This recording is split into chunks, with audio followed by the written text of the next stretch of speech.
El Principau va a aprobar antes de fin d'año una nueva oferta de empleo público con 1.700 puestos. Anunciólo la vicepresidenta Jimena Llamedo, que también prevé reforzar el Centro de Crisis para Víctimas de Agresiones Sexuales. Pa octubre prevé aprobar el proyecto de ley de impulso demográfico y va a poner en marcha en 2024 el Plan Retorna para facilitar el regreso de migrantes. La viceconsellera de Cultura anunció que va a actualizar la Ley d'Uso del Asturiano. Mentanto, precisó Vanessa Gutiérrez, va a desendolcarse la Vicente.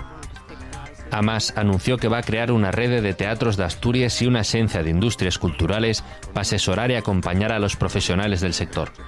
Una de esas medidas principales es la de un plan, presentar un plan de normalización que vendrá también a esta Cámara y a recibir, por supuesto, esas aportaciones y la su aprobación.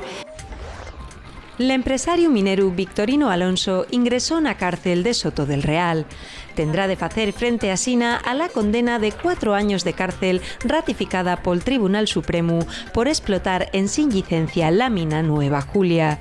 A esta pena tendrá de sumar el año y 10 meses a los que fue condenado por el mismo motivo por la explotación de la mina de carbón a cielo abierto el Feixolín de Villablino.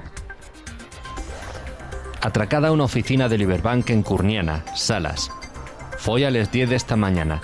Un hombre entró en la sucursal y amenazó con una pistola a una trabajadora y a una clienta. Ninguna resultó mancada. El atracador llevó el dinero de la casa en tan un se sabe cuánto. El fiscal de menores advierte de un aumento de la delincuencia juvenil el año pasado. La memoria añal precisa que salgamaron cifras que no se daban dende diva 7 años. Les mancadures, los furtos y los delitos contra la libertad sexual tan entre los que más se incrementen.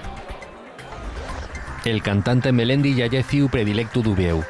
El Concello reconociólo como tal en una ceremonia en la que concedió el título de fiu adoptivo al pintor y escultor Manuel García Linares, al periodista Evaristo Arce y a la filósofa Amelia Valcárcel. También fueron reconocidos como tales el presidente de la Asociación Día de Galicia en Asturias, Manuel Fernández Quevedo, y a título póstumo el pintor y escultor Eduardo Úrculo.